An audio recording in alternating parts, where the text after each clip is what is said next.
It's Tammy and Chris with Collard Valley Cooks, and we're going to make you some Swiss steak. Boy, I remember Mama making Swiss steak, and it was always so tender and juicy, and most of the time she did slide hers in the oven.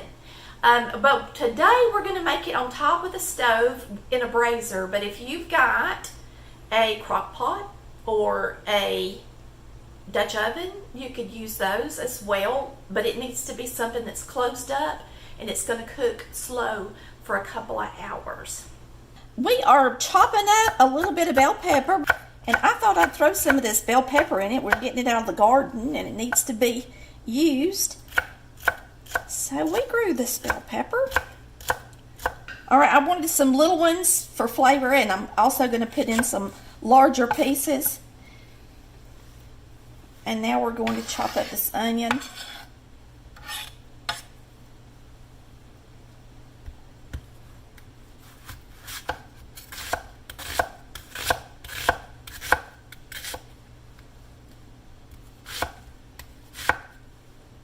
We got some nice pretty round steak. These are nice and about close to a 1/2 inch thick.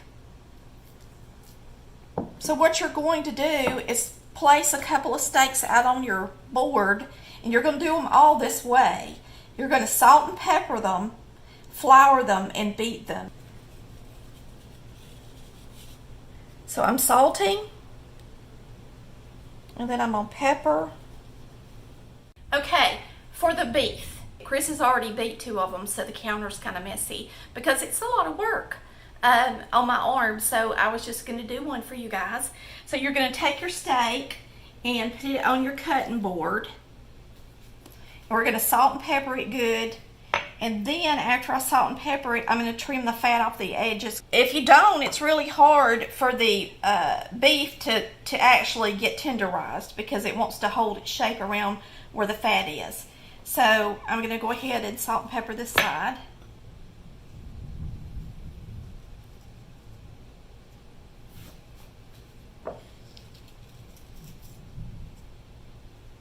And then I'm going to trim it, put a little flour on it, and we're going to start beating it.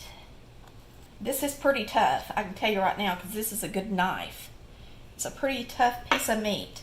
But that's what you get with a round steak, okay? And you're going to just lightly dredge it with flour. Or just, you can either lightly dredge it or just let it lay in some flour lightly. Then you're going to beat it with the mallet. Okay. This is our mallet, and I'm just going to beat the hound out of it. And I'm not going to show you the whole process because it takes a few minutes. So you can just watch for a minute.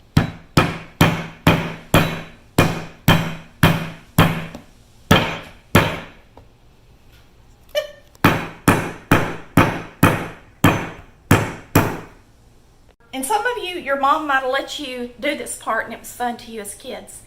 But remember that when you do this, you really should have your meat at room temperature so that when you start beating it with the mallet, it doesn't take all day to get it tenderized. So what you want is for it to lose its shape and start falling down and breaking down, and you can tell the difference and how it looks now compared to what it looked before I started. Now we're going to put our meat right here on this. Should I half it and make them smaller pieces. That's up to you. Whatever you I think. think I will. And I'm going to cut these in half, y'all. Now, if you're in an area where you can get tenderized steak at the store, at your butcher or in the store that you shop at, then especially if you're, have a hard time or you got an arm like I do that has lymphedema or something like that, you are way better off getting a tenderized, steak. Cube steak is what we call it here. If you can't, then this is the old-fashioned way of doing it. And some people can't get cube steak, so I thought we'd do it this way today, because this is original like everybody used to have to do it, even here where we live in the United States. Right now we're just putting a good bit of flour on it so that when we brown it in the skillet, it'll have some flour on it. And then later that will make a nice rendered gravy. We're going to cook this a couple of hours. I'm just going to use a little corn oil. Now this is a braiser. It's got a lid that seals this meat when it starts to cook. If you don't have to have a braiser. You can use a Dutch oven. You could actually use the crock pot, or you can just use a baking dish and put foil over it really tight. Just something that's going to keep that moisture in is what your goal is. Mama always cooked hers in the stove, just in a baking dish with some foil over it. But she didn't have a braiser like this. We're going to use our braiser today.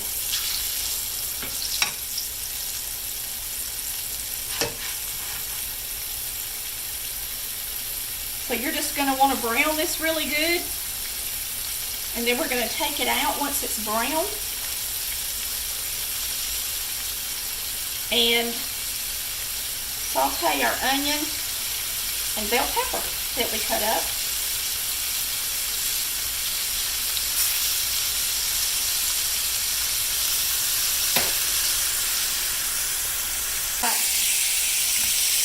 These are the ingredients we're going to be using. I got some beef stock.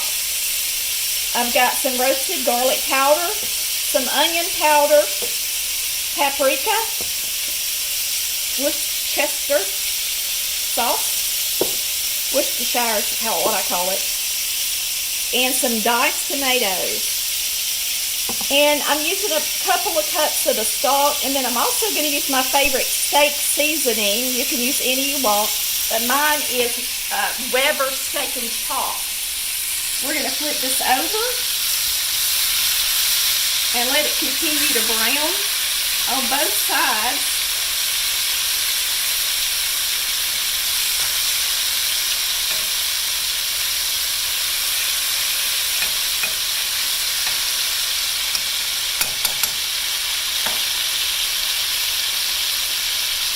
We're going to take this meat out, put it right here on this tray, and throw our onion and pepper in here.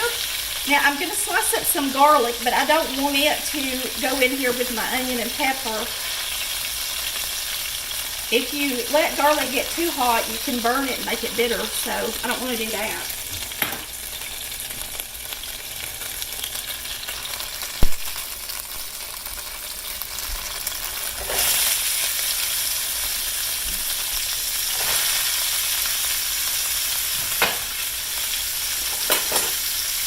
So now we're just going to let these start cooking some.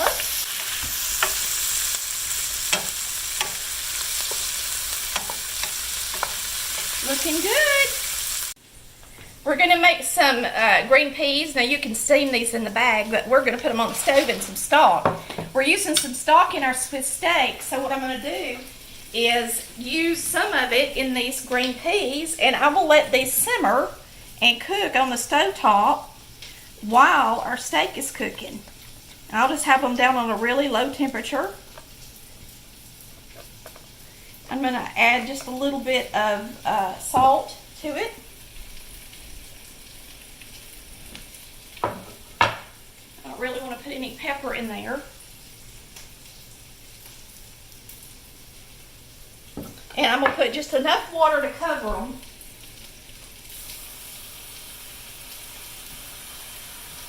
So it was mostly stock.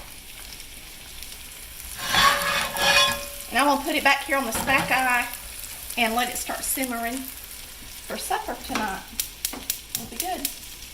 I'm going to bring it to a boil and then I'll turn it all the way down and simmer it.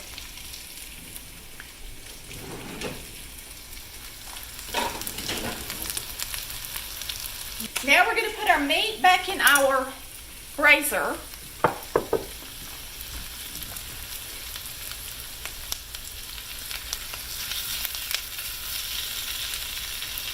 I'm kind of scooting the veggies over so that I get the meat on the actual bottom of the pot.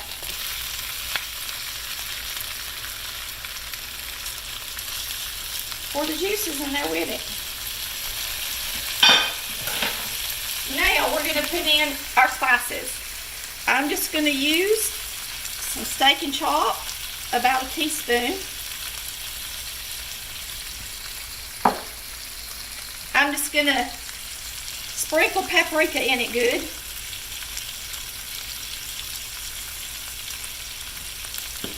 Onion powder, I'm going to do the same thing. I know we've got onions in here, but I just love to cook with onion powder, garlic powder, Worcestershire,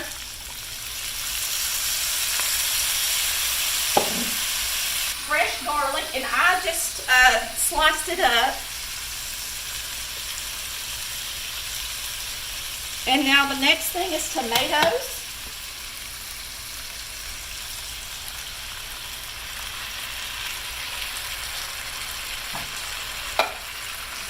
And some wonderful beef stock. And I'm going to add this right in the middle where my meat is not. And let it just run all the way under and over to the sides.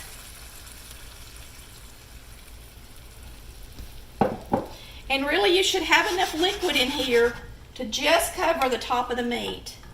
And that's about what we've got. Make sure your meat's all the way down in the bottom.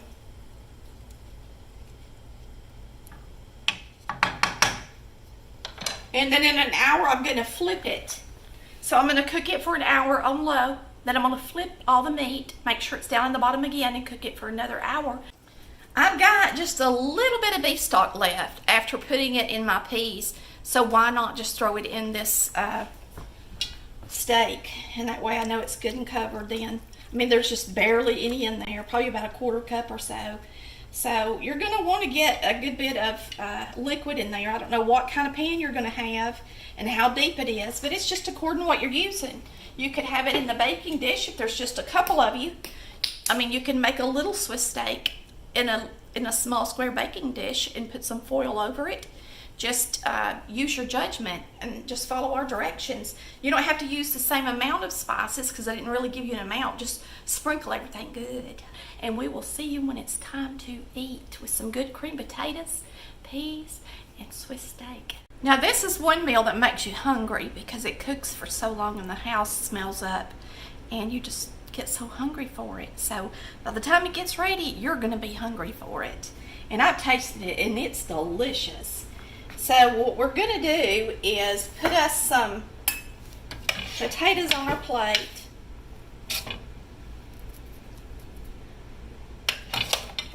So you really need to have some creamed potatoes. And another thing that's really pretty is peas with this. And boy, they're good too. After cooking in that broth that we put them in. Now we're going to get us a piece of steak. See which one I want to get to go on my plate. Eeny, miny, mo. This one's a pretty shape. I'll get it. And then some people like to put the gravy, of course, on their potatoes, and you can. So I'm going to dip just a little bit of gravy out on my potatoes.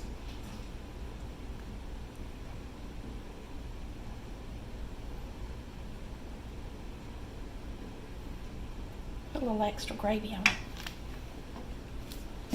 Boy, that looks pretty, don't it? And delicious.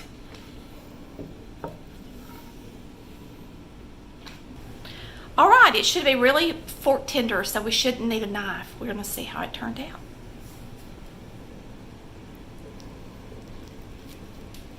Yeah, just like Mama's. Nice and tender. Gotta get us a little bite of potato to go with it.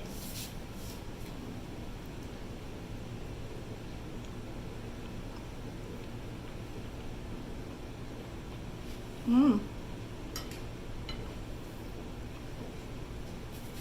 You know what?